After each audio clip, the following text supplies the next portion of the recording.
We're back at the Value Driven Investor podcast, and I'm excited to be back on with my good buddy, Bob Grando. How the hell are what's you, up, man? buddy? How's it going? Hey, dude, I'm excited to talk to you again, and I want to know more about that multifamily apartment project that you're working on. Give us a little insight on what you're doing there, bud. It's the biggest project in my life, that's for sure. 17 units, going to convert a laundry room into another unit, so we'll have 18 units, and we're basically going studs back on all the units. It was a building built in the 1940s, and so when we opened up the walls, we found 2x3 construction, like Whoa. really weak construction. A lesson I learned out of this whole thing is I didn't. Typically when things pull up in title, like if it's in a flood zone, it typically will pop, and then you'll know it's in a flood zone, this and that, and you make the decision. Well, this one didn't, but it ends up being in a flood zone. The front part of the property, like the very front of the buildings are in the flood zone. So now I'm getting this whole lesson in FEMA flood regulation and how I have to do this crazy thing where I can work on the building, but I can't go over 50% of the improvement. Otherwise I have to bring it all up to current FEMA standards, which would mean jacking these buildings up about 4 feet in the air. Yeah. So that's been like the nightmare with it, but it's a small town, so it's really fortunately pretty easy to work with people in a small town because they kind of understand that you're not going to jack buildings from the 1940s up 4 or 5 feet in the air. So basically what we have to do is go through and like value out the building and get it re-tax assessed, when I get through X part of it. So then I'm saving the very front 2 units to get done. After the reassessment. So then that won't go over the 50% thing. It's really crazy to even think that you would even have to do that. The alternative that I learned actually from my experience being a planning commissioner for 3 or 4 years is I could get a variance from the planning commission to circumvent that whole process. But I'm trying to work with it as best I can. But in the end, man, it's like one of those things. I'm not going to stop. They're not gonna. You don't have a choice. You got to keep going. I've got 5 units that are in the stud framed spot right now, and a couple other things that we're doing to it. We went ahead because the building inspector really thought we should have building sprinklers put in. It's costly, but when I really broke the cost down for all the units, it was like $1,500 a unit. I was like $1,500 a unit to add building sprinklers with the insurance savings and stuff over time. I think it would be huge, especially for a really old building. But even though it'll be 90% new when it's done, the roof structure will remain intact. That's pretty much about it. Well, with that FEMA and you being in a flood zone, number one, I guess my biggest question is, how did you not know about it being in a flood zone? Why wasn't it on the map? Was it at one point? I mean, obviously it was built a long time ago. Maybe it wasn't in the flood zone and now all of a sudden it is in the flood zone. I mean, give us a little insight on how you missed out. That's a really good question. So typically in our area in Oregon, title does a search for all that type of stuff, right? So because the bulk of the building was not in the flood zone, I'm not even required to hold flood insurance on it because it's in Zone X, and Zone X doesn't require in our area to have flood insurance. But there's just a little swath of Zone AE because it's across the street from a river, but it's a really deep bank. But there's a little swath where Zone AE touches just the very front of the buildings.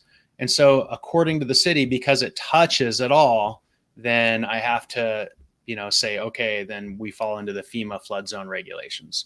But yet you don't have to pay flood. You don't have to have flood insurance, but yet you fall under the regulations when you build. Yeah. It's crazy, right? Well, you're kind of lucky because you don't, the insurance would go through the roof.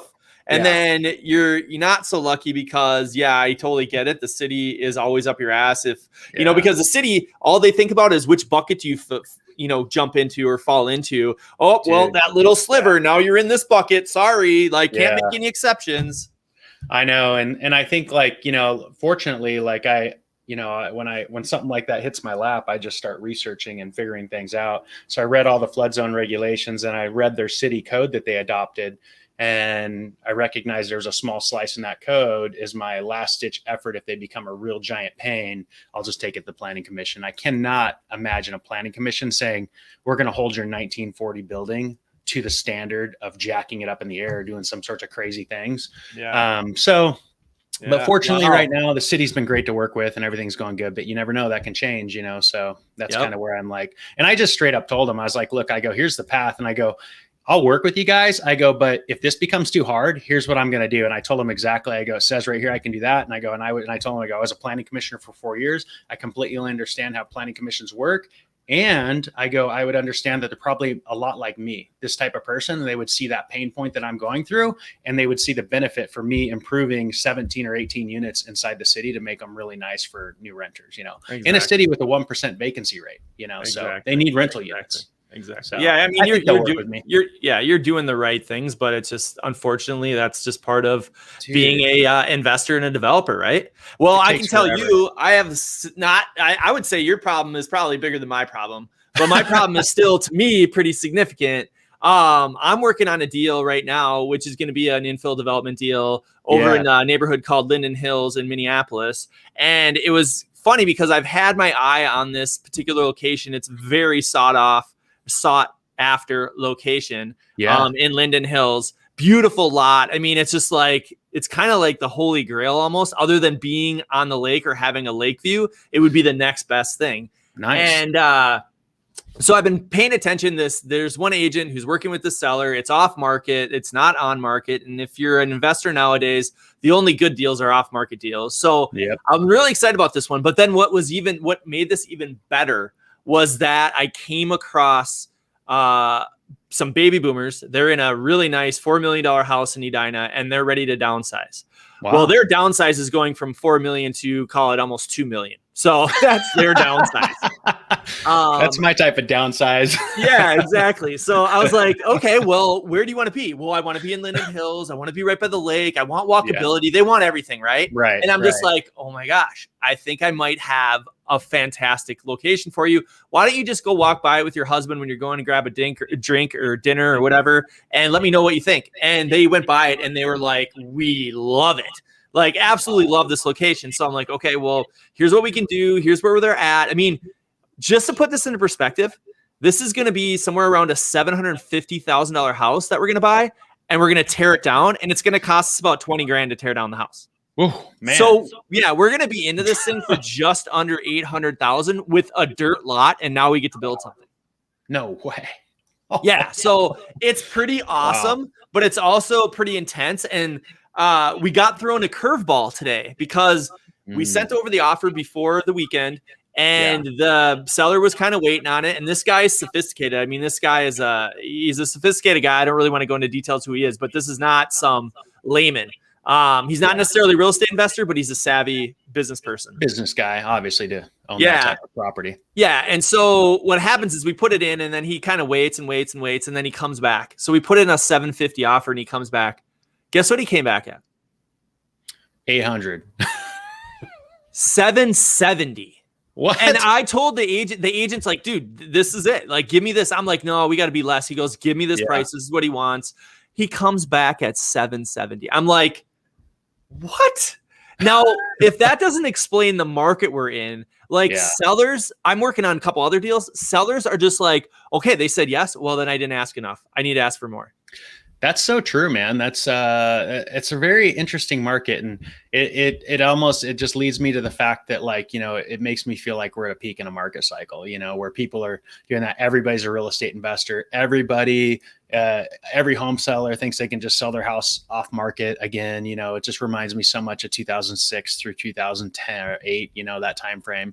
It just blows my mind. It's like, but I don't think, values will drop or anything crazy or anything like before, but it just, it's just pretty crazy. One of our properties that we just finished, we put on the market for 359, and we had an offer that we took at 400. Then they bailed out because they got cold feet. Then we had the backup at 395 in an area that I wouldn't even live in. I was like, I wouldn't even live here, and this home is 395,000. I mean, it's not like a terrible area. It's just not my choice of an area, But in my home that I live in, it's probably worth way more than that, but I paid like a fraction of the cost for it. So it's such a weird deal right now with dealing with people and their expectations and handling that, and it's kind of crazy. Well, and you know what? That's a great segue into exactly what we're going to talk about today, because today we are going to talk about the very first step of you becoming, or even thinking, not even becoming, like the very first step of you even thinking about being a value-driven investor and getting started on this journey.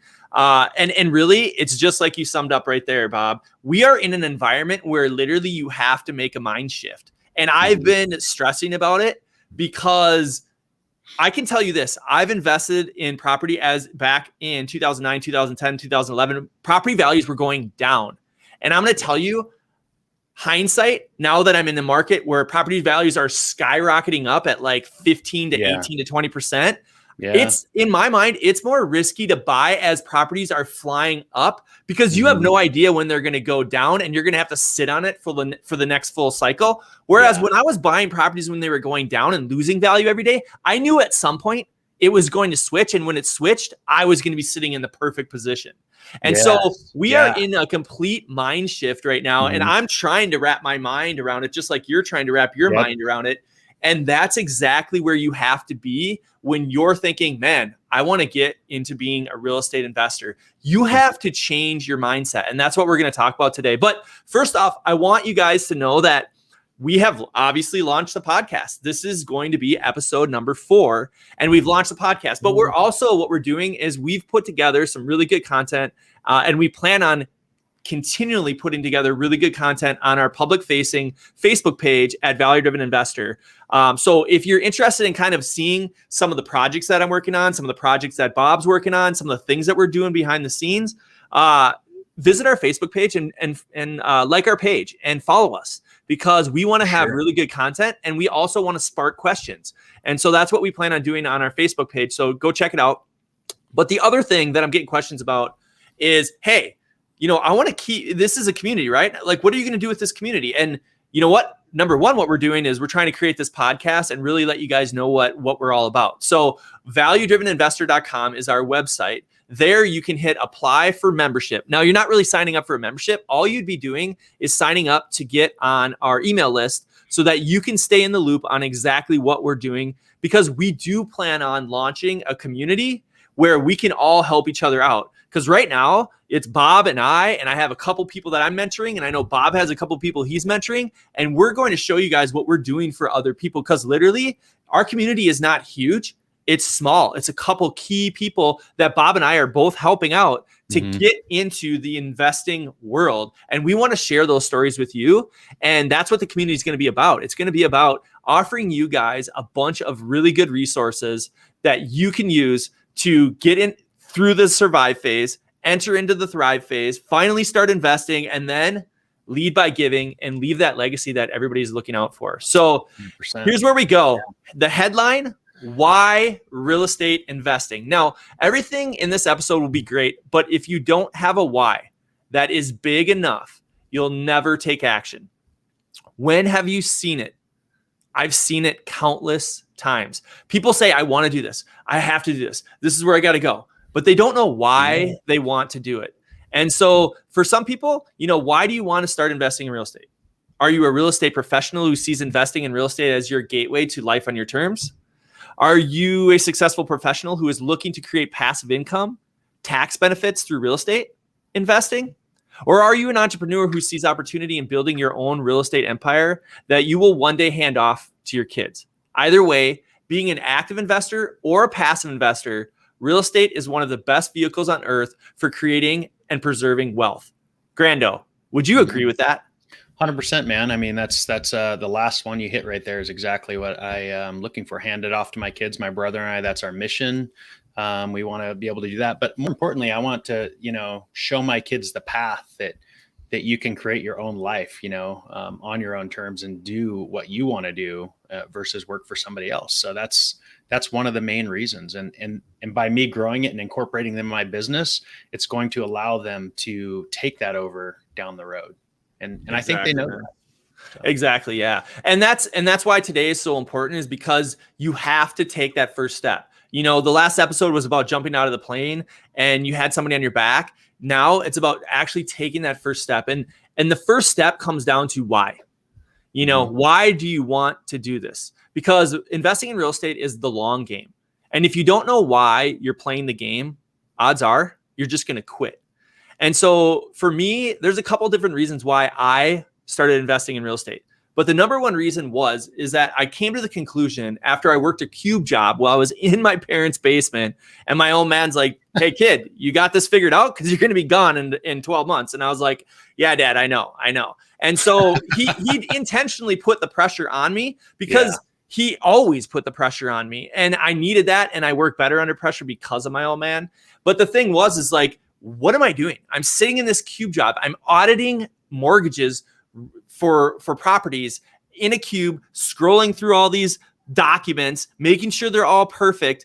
And it was like, I literally wanted to rip the hair out of my head because I'm like, this is not what I'm going to do for the rest of my life. You can ask my mom. She brings it up every once in a while. She just laughs about it because she's like, I remember for that, like, I think it was like 7 months that I lasted. You came home complaining about being in that cube and just being like a robot, and you just could not handle it. And it was true because I did not control my destiny when I was sitting in that cube, staring at mortgage documents, auditing mortgages. Like I had no control of where I was going to go or what I was going to do. I had someone telling me, here's what you're worth and here's how you're going to use your time. That was the opposite of life on my terms. And it was freaking me out. Literally. Yeah. And so Grando, have you ever had a job like that? Yeah. I remember, my first job, the first job when I realized I wanted to get out of it was when I was working as a wildland firefighter at the age of 18, digging fire line on a fire. It was like, I was like, this cannot be what my life is going to be.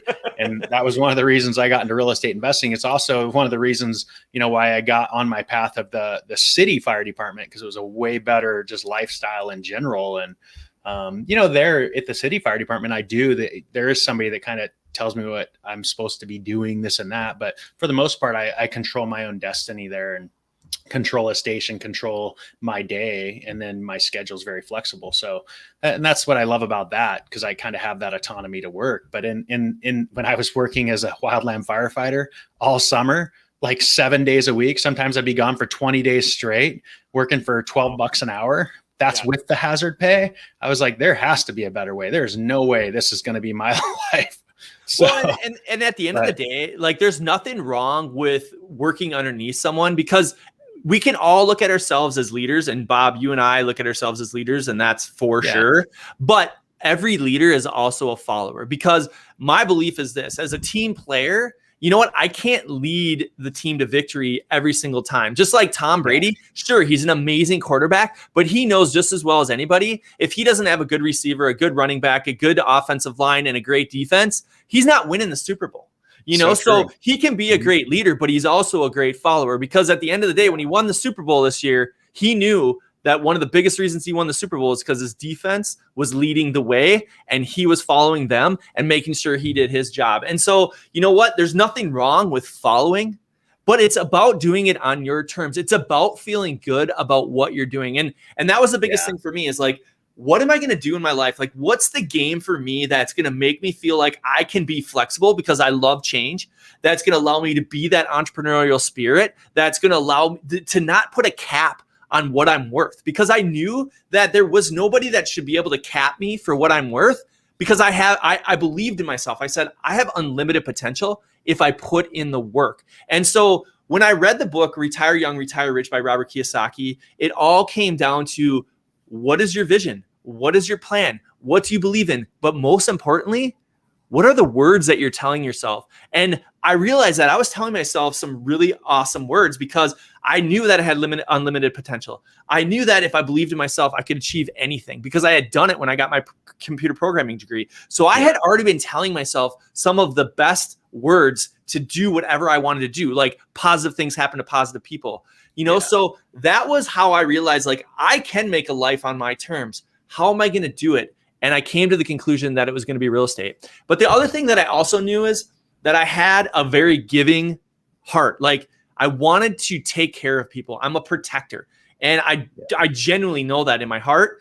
And you can't protect anybody, though, when you're in the survival phase. Because when you're in the survival phase, which is the first phase of being a real estate investor, only person you could take care of is yourself. Because just like I was broke in my parents' basement, I was worried about how the heck am I going to get out of here? And then how am I going to pay for a place? And then how am I going to feed myself and clothe myself? And all these simple things that I need to take care of because I knew my old man was going to kick me out. I knew he was, because he knew that I'd survive, but I wasn't sure if I would survive, and those are the doubts that are going through your head. And that's exactly what's happening when you're in the survival phase and you're on step 1 of becoming a real estate investor. You don't know if you're going to live or die. And it's that simple. And your brain is telling you that, right? I mean, it's simple, right? Yeah. Yeah. I mean, your basic needs have to be met. That's the thing. If you can't get out of that survival phase and you can't get to the next level, then it becomes really hard because you get in this repetitive cycle. Like, I need food, I need water, I need shelter, I need to focus on that. So it's hard. And I get that, when somebody's working another full-time job, right? When you're working 9 to 5, like you're working in a cubicle, sometimes your only extra time is just in that evening, or it's in that morning before you go into work. And that's your sacred time to make that you time happen, where you can actually start building your future outside that. And that's what I realized, for me, like working at the fire department, that's like my time in between that I had off. Instead of hanging out, boating and partying with my friends, I decided I wanted to build a future in real estate. And that's kind of the path that I took. And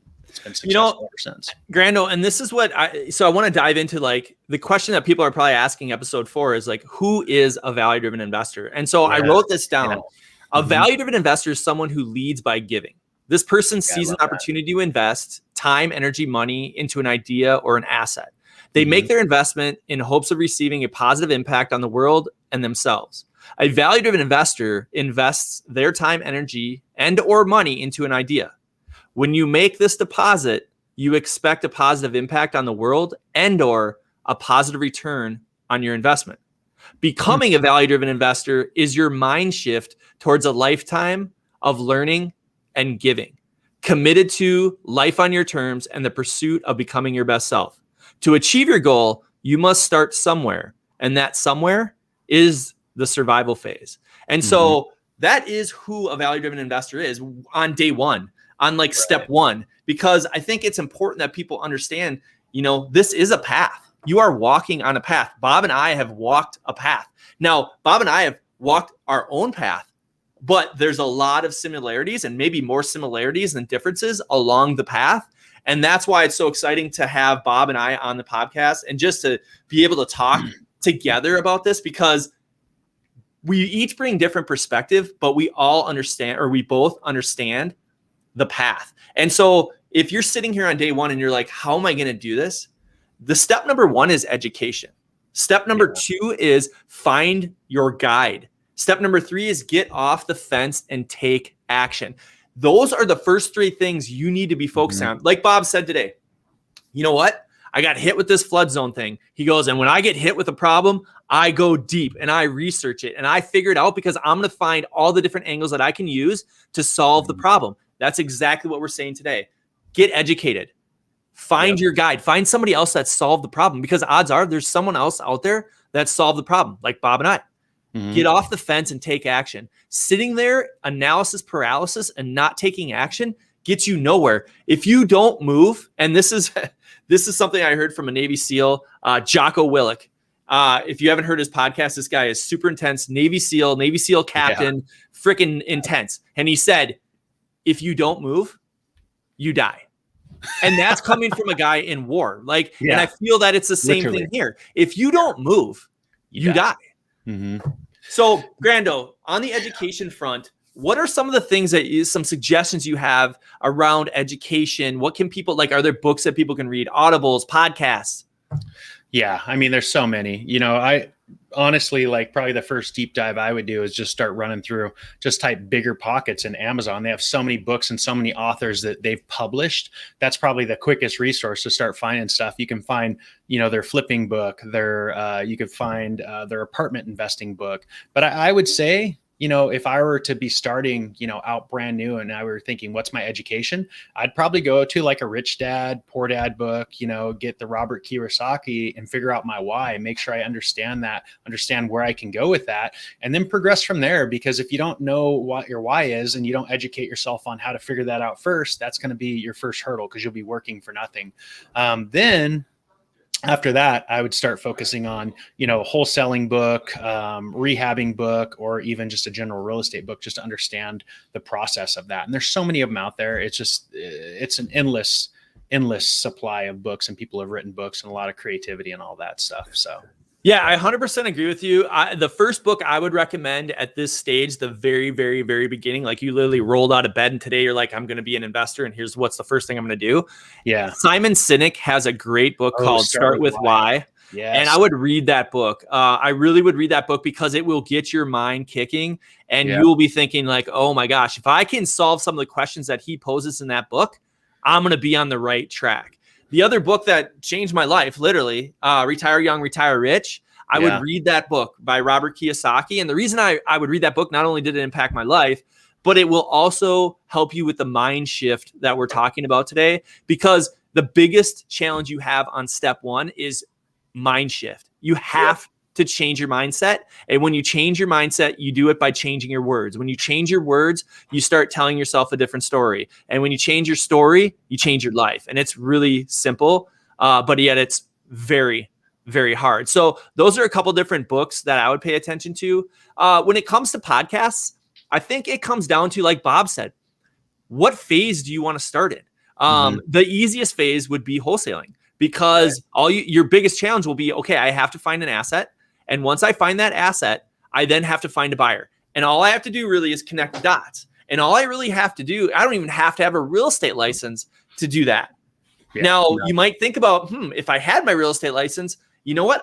You're doing a real estate activity essentially. So maybe you could even make some money being a real estate agent like I did, like Bob did, because now you can make a little extra cash. Because in the survival phase, it's all about making money, like putting some food on the plate, being able to get clothes, being able to pay for your shelter. Well, what are all the different creative ways you can do that? Getting a real estate license is one of the ways I did it. One of the ways Bob's did it. Another way to do it is wholesaling. Those are probably the two quickest, easiest ways. And let me tell you something. When you figure those two ways out, your return on investment, how much you get paid an hour to do either of those activities, if you get good at finding an asset, finding an opportunity, and connecting it to a buyer, you get paid really, really well. But I'm not going to tell you that it's easy. So those are some things you should look into. Whatever allows you to figure out, how do I connect that dot with, how do I find an asset? How do I find a buyer? How do I connect the two? How do I get paid? That is the quickest way for you to get through the survival phase or to stay alive. Now, the next thing, Grando, your guide. Find your guide. Like for me, it's Robert Kiyosaki. I have read a lot of his stuff. Now, I'm going to tell you this. I like Robert Kiyosaki's stuff that he writes. He has a podcast. I don't know about his podcast. Like Robert is very polarizing. He's an older guy. He is an Army guy. And he is very set in his ways. Do I believe everything or agree with everything he says? No. But you know what? I think he'd respect that. But what I will tell you is that the people, the advisors, and the people that he's put together and what he's put into books, and your ability to think for yourself, read those books, things for yourself, and create a path. I don't know. I haven't found anybody that's done it better. Yeah, I would say you're probably about that. He's nailed it. I agree with you. Like, some of his stuff that he puts out just on a general basis, I'm always kind of like, I don't really know. And I find that I cycle through a lot of different people. Like I'll be listening to a podcast and I'll think it's the greatest thing. Like I love the One Thing podcast for like 3 or 4 months. And then I'm kind of like over it. Then I'll maybe move to like a specific real estate podcast and I'll be on that for a few months. And there's so many of them out there. They all have their benefit, but you'll notice that your guides don't have to be actual people. They can be books, they can be podcasts, they can be those things. Eventually, your mentors, you're going to potentially want like real people. Cause I was listening to a podcast the other day and it said, if you can go back and talk to your 20-year-old self, what would you tell them? Like I would hopefully just write down every mistake that I had done from 20 to 40, and gave them a compressed time frame to be able to do it all by the age of 25, right? Because basically when you work with like a you or a me, the person working with us doesn't have to make 20 years of mistakes. we can compress it down, and you can basically have 20 years of knowledge and mistakes and get it done inside of 5 years. And that's the great thing about mentors, is they have the ability to allow you to fast forward. And that's the most important thing. If I've never had a real estate mentor, in those timeframes. It was always figured out by myself, and I never thought that I should do that. And looking back, that was my biggest mistake. I could have probably, been retired by now, or 10x'd it, who knows? Who knows the possibilities? And that's the I thing am right there with you, man. And I think though that's also our personalities, right? Yeah. Like, live life on your terms, become your best self, stubborn, right? I mean, and so like there's a fine line. Like, just because you look at yourself, you and I as alpha leaders, like we look at ourselves as alphas, like we're going to run through walls. That's just who we are. Yeah. But that's also doesn't mean that what we do and those emotions are the best ways for us to make decisions and to get there faster or smarter or quicker.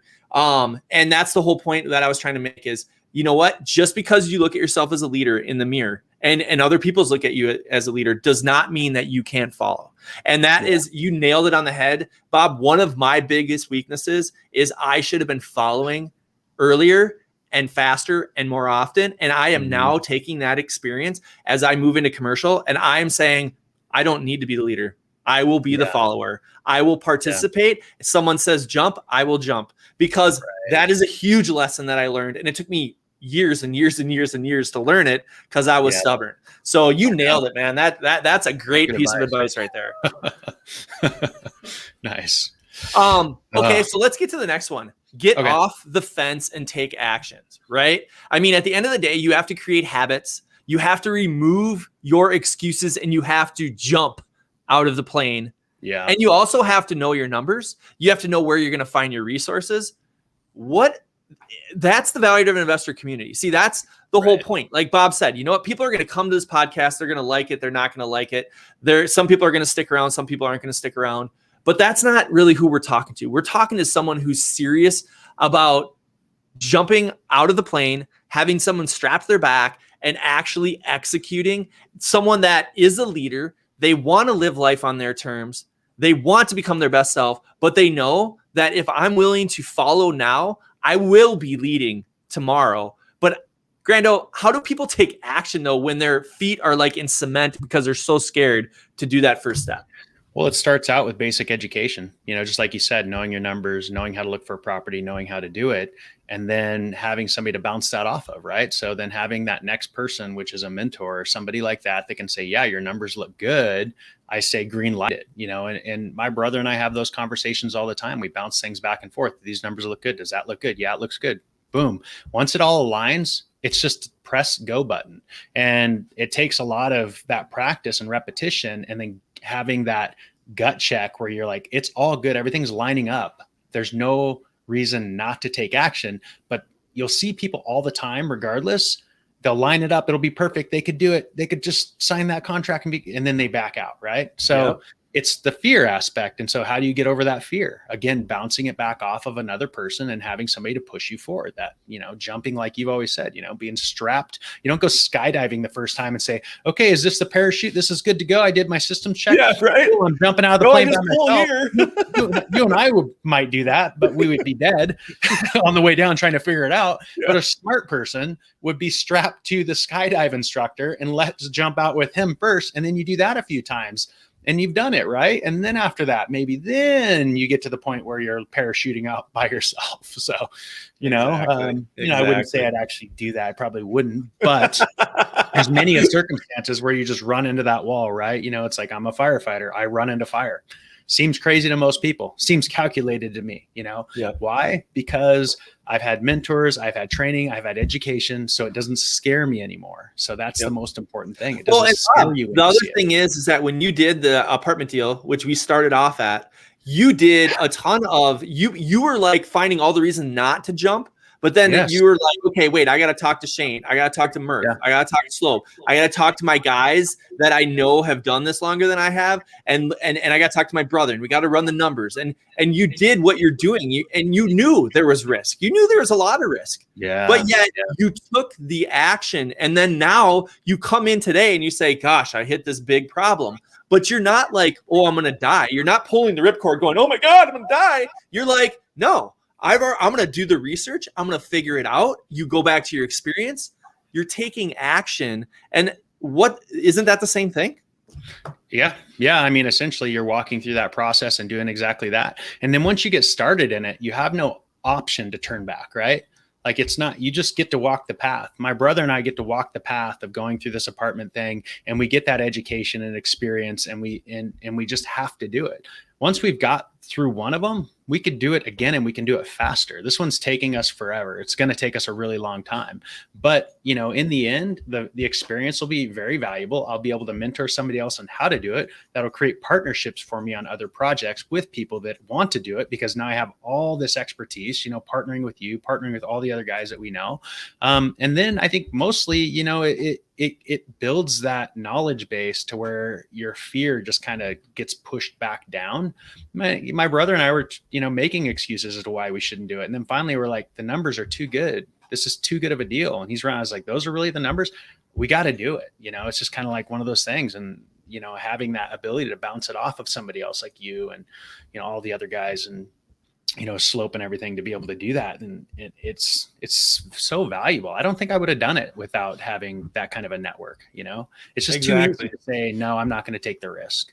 It's too scary. It's too scary. It's easy in a hot market to be a real estate investor, to say, oh, I'm going to do it and I'm a real estate investor. The true test of a real estate investor, which this probably more than I do, is that down market, like when there's blood in the streets, and like things aren't going good, and have ran through that cycle and ran it all the way back up. So you understand that, Yeah. But like my argument at the beginning of the podcast here, I would tell you that in this market might even be, now that I'm living through it, literally, I would tell you that being at the very top is almost more scary than being at the bottom, because if the bottom falls out of the sucker, which I don't think it will, at least not in the near term, boom, you have to live through that next cycle to get it back to where it was, so I would rather be at the bottom knowing that the shift is going to be up, because how can we go any farther down, than to be at the top and know the shift is going to go down, because how can we keep going up? And so I would tell you right now is the scariest time to be a real estate investor. Now,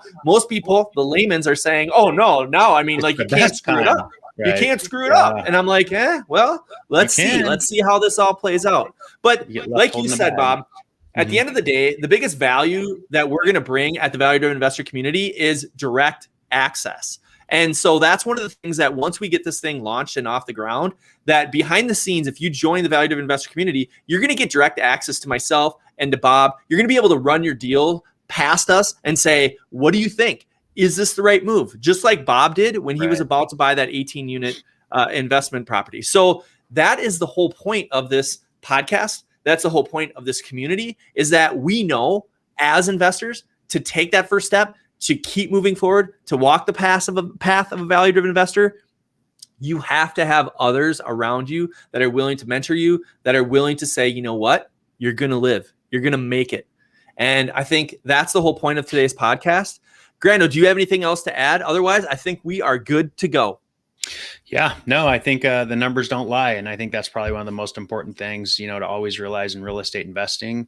And then having that mentor and having that guide that can kind of help you along with your education. Other than that, man, it's like, you just got to start putting those pieces together, and it takes a long time to really get dialed on it. And that's okay.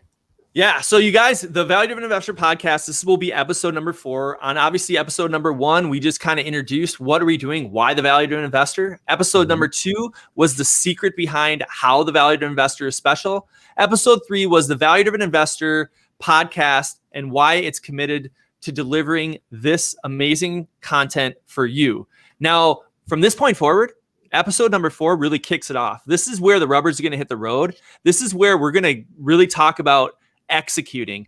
What is the strategy? What are we trying to do? What is the path? And we would love it if you guys would join our Facebook page and ask questions. If you listen to a podcast episode and you have questions, hit us up on our Facebook and say, hey, what you talked about here was great, but I don't know if I agree with it. Or, hey, this is what I'm doing. What would work here? Or what do you guys think? Because the more that you give us the questions, the more value we can bring to you. So Totally, here's another episode of the Value Driven Investor Podcast. We're out. Thanks for listening to the Value Driven Investor Podcast, where we lead by giving. For more information about our community and what's new, visit valuedriveninvestor.com. The Value Driven Investor Podcast was produced by Digital Legend Media in Minneapolis. Build your legend, digitallegendmedia.com.